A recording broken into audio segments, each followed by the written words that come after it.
मैत्रेय मुनि जी कहते हैं कि हे विदुर, जब भृगु मुनि शंकर जी के गणों को, अनुयायियों को श्राप दे रहे थे, तब शंकर जी वहीं थे। उन्होंने सारी बातें सुनी। वो चुपचाप खड़े हो गए और शांति से चले गए चुपचाप। देवताओं ने यज्ञ पूरा कर लिया और गंगा यमुना के संगम पर स्नान किया और अपने अपने जगह को चले गए। लोग, ऋषि मुनि लोग सब चले गए। इस प्रकार से दक्ष प्रजापति और शंकर जी में दुश्मनी बहुत दिन तक चली।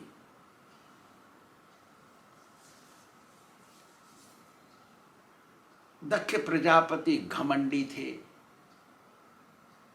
और कर्मकांड में विश्वास करते थे। कर्मकांड में जो विश्वास करते हैं वो भगवान की भक्ति नहीं कर सकते, बड़ी मुश्किल लगती है उनको।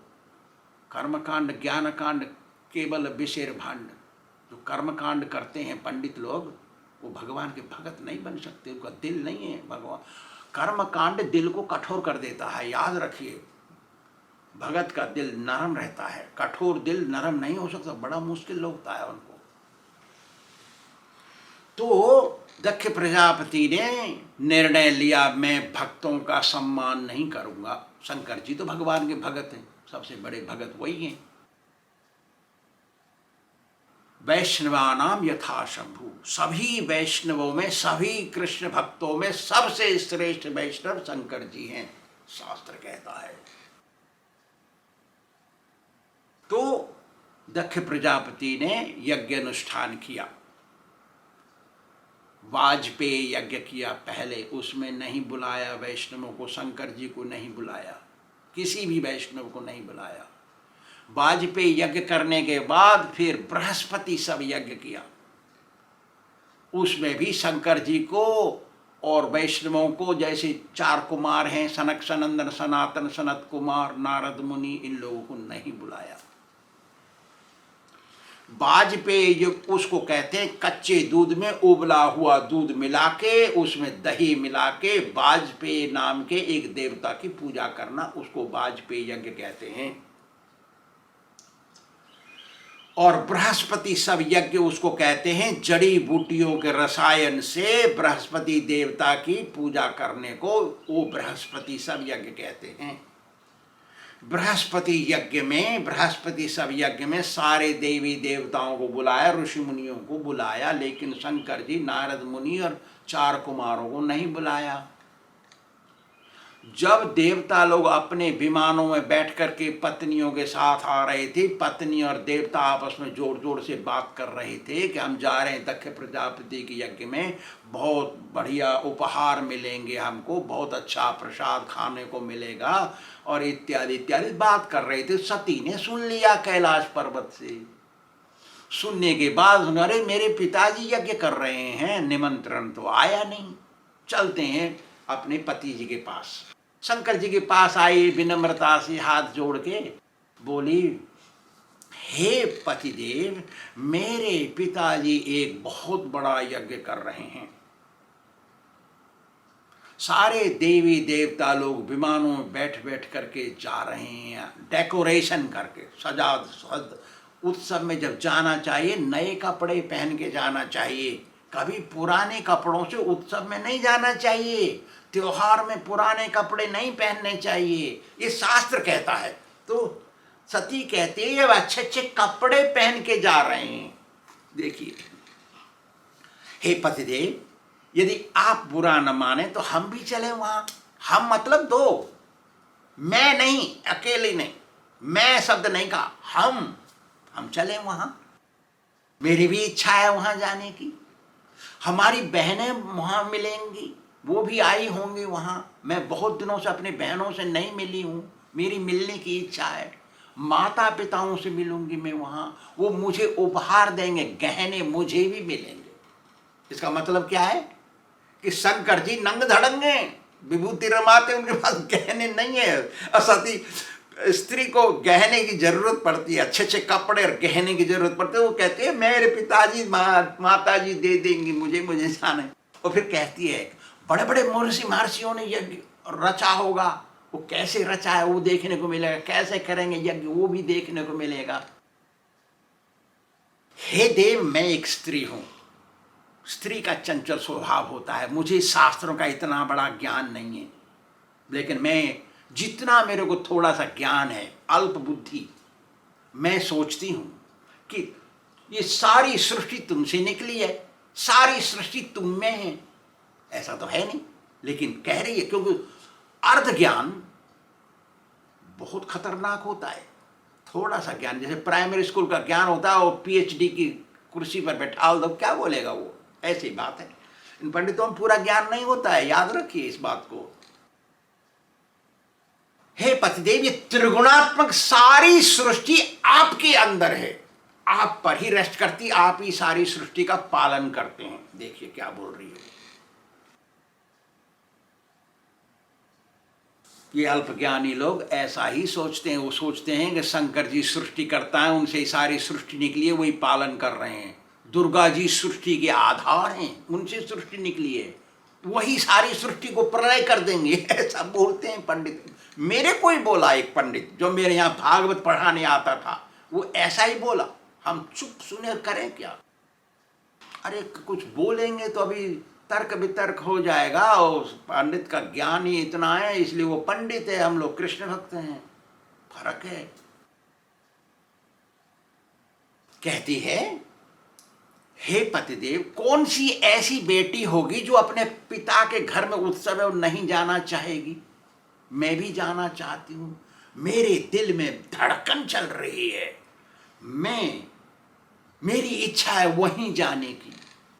देखिए पतिदेव, पति के घर में उत्सव हो तो वहां बिना बुलाए पत्नी जा सकती है, पिता के घर में उत्सव हो तो बच्चे बिना बुलाए जा सकते हैं, गुरु के यहाँ आश्रम में उत्सव हो तो शिष्य लोग, भक्त लोग, जितने भी आश्रम से जुड़े हुए लोग हैं, बिना बुलाए जा सकते हैं, इसमें कोई दोष नहीं होता है।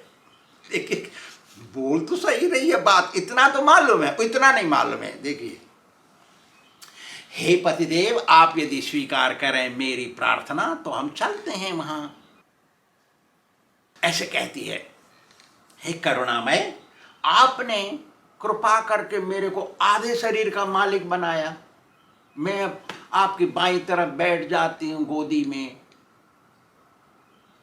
मेरे को तो कुछ शक्ति है आपसे बोलने की, इसलिए चलते हैं, मेरी प्रार्थना को स्वीकार करिए हे पतिदेव। ऐसे बोली बार बार। तो मैत्रेय मुनि कहते हैं, इस बात को सुन करके शंकर जी अभी तक भूल गए थे उस बात को। क्या कहा था दक्ष प्रजापति ने, कितना तिरस्कार असम्मान किया था, वो सब भूल गए थे अभी तक, अब याद आ गया उनको। पत्नी की बातों से दक्ष का जो तिरस्कारमय शब्द थे, कठोर शब्द, वो सब याद आ गए। तो उन्होंने कहा, अरे पत्नी, तू जो बोल रही है बिल्कुल सही बोल रही है, पति के यहाँ, पिता के यहाँ, गुरु के यहाँ बिना बुलाए जा सकते हैं, बात बिल्कुल सही है, कोई गलत नहीं है।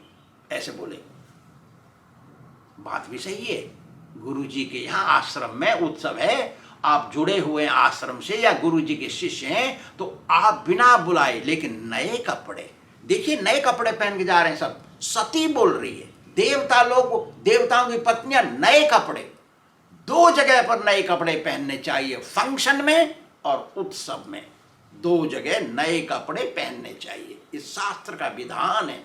साफ सुथरे अच्छे कपड़े सज धज के जाना चाहिए। देखिए, लेकिन करें क्या देवी, तेरे पिताजी तो देहाभिमानी हैं, आत्मा को शरीर को एक समझते हैं, वो इनका घमंड ठिकाने से ऊपर है।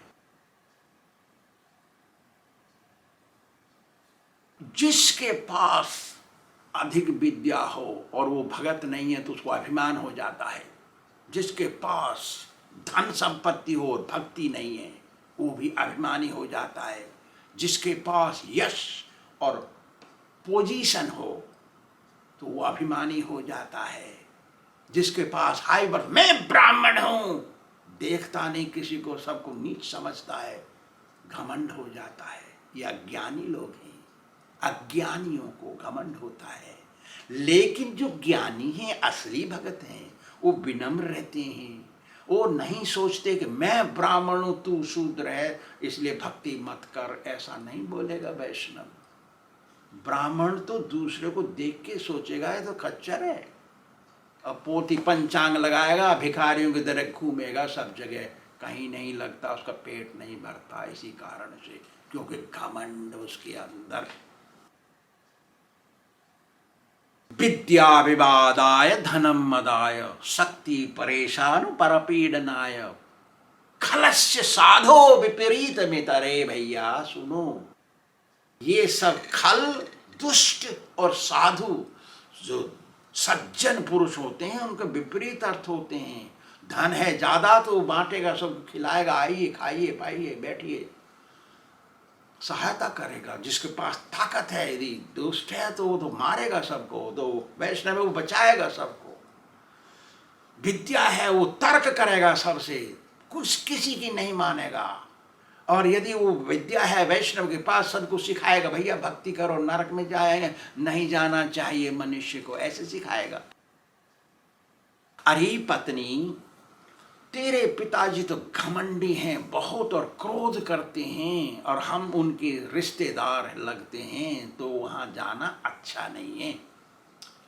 देखो मेरी पत्नी, तथा अरिभीर न व्यथते शील मुखे शेतेर्दितांगो हृदयेन दूयता स्वानाम यथा वक्रधियाम दुरुक्तिभिर दिवानिशम तप्यति मर्म ताड़िता। अरे सती, शत्रु के पैने बाण यदि लग जाएं शरीर में तो इतने कष्ट नहीं देते जितने कि अपने ही मित्र बंधु बांधव के अपशब्द लगते हैं।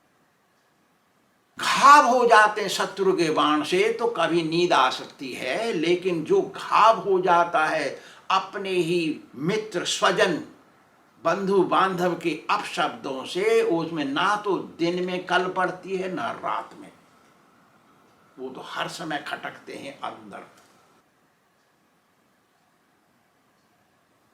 अरे पत्नी,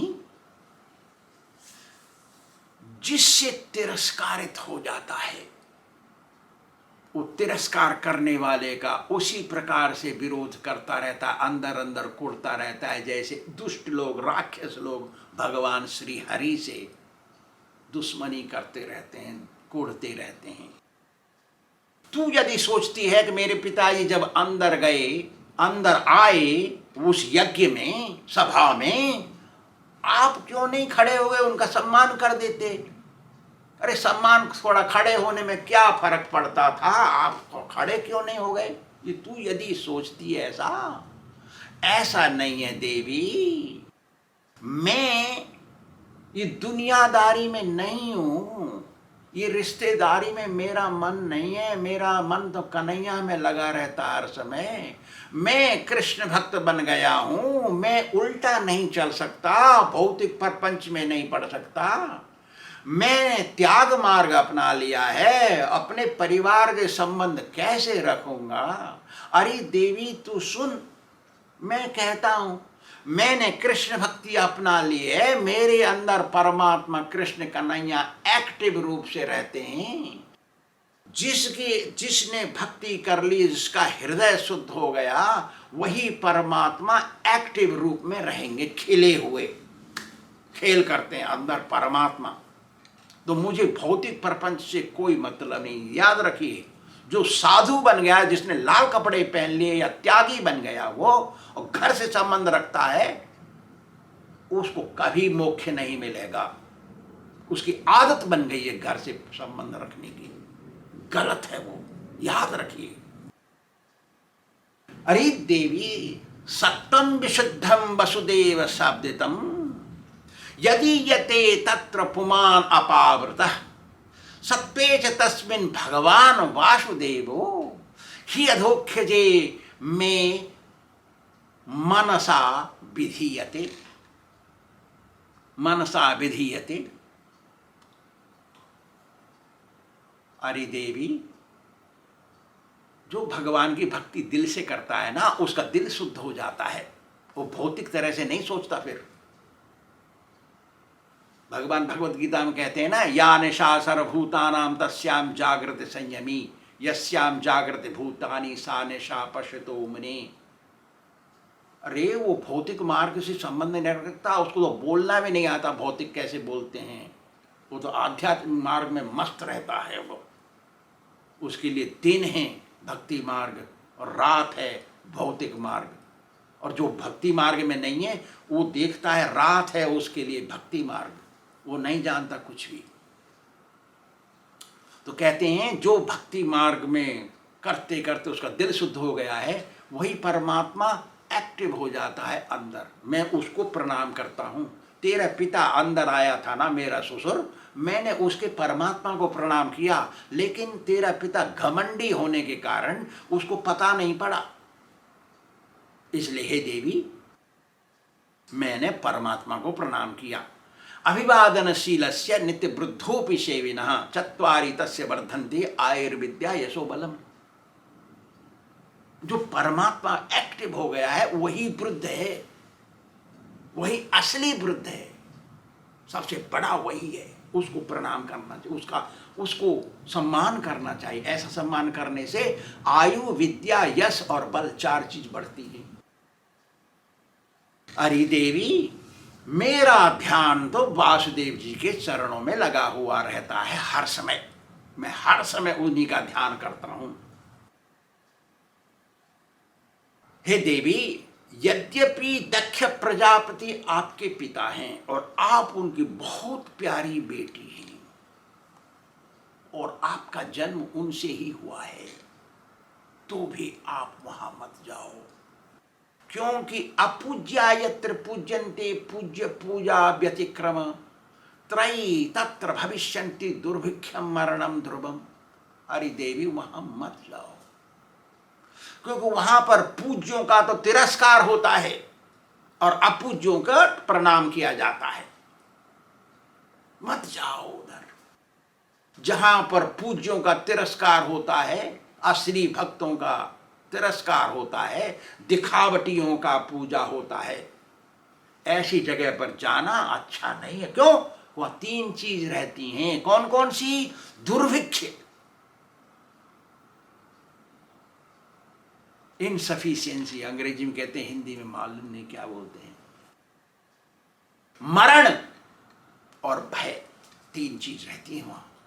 इनसफिशियंटी, कभी पूरा नहीं पड़ता, उधार लेना पड़ता खाने के लिए या चलाने के लिए। दिन भर ये चिंता में पड़ा रहना पड़ता, कहां से मिलेगा, कैसे चलेगी मेरी आश्रम इत्यादि। इसलिए तुम वहां मत जाओ।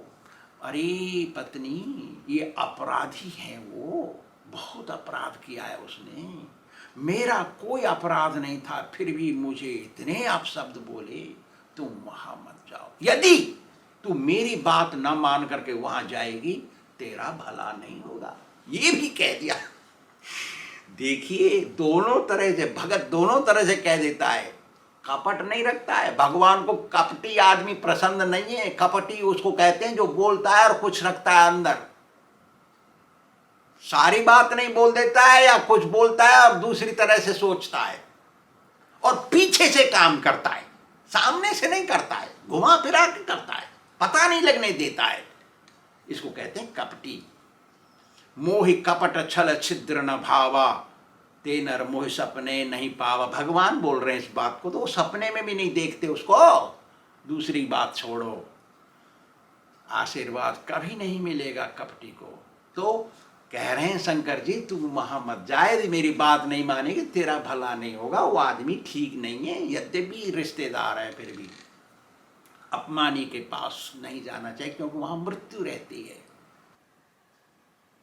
कृष्ण भक्त हर समय होशियार है, हर समय सावधान है, हर समय देखता है चारों तरफ, सोच करके कार्य करता है, क्योंकि भगवान के साथ रहता है। श्री राधा गोविंद भगवान की जय।